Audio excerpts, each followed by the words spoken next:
Chives.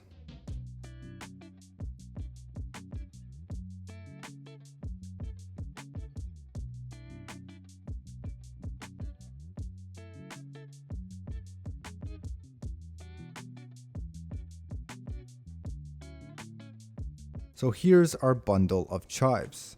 Old school chefs like to use them as a garnish when kept long and whole. However, new school likes them sliced perfectly and scattered over dishes. We'll perform the latter, so make sure yours is tightly combined into one pile.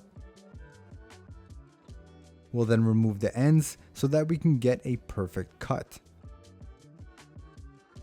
Now begin to slice as small as you can. Now for this, you really have to make sure you have a sharp knife, and slicing chives perfectly takes a ton of practice. We can go as far as saying that many chefs strive for perfection when it comes to this specific task.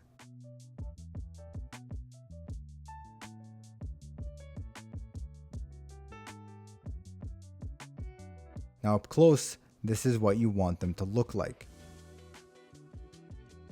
You can also use 2-inch long chives as a garnish.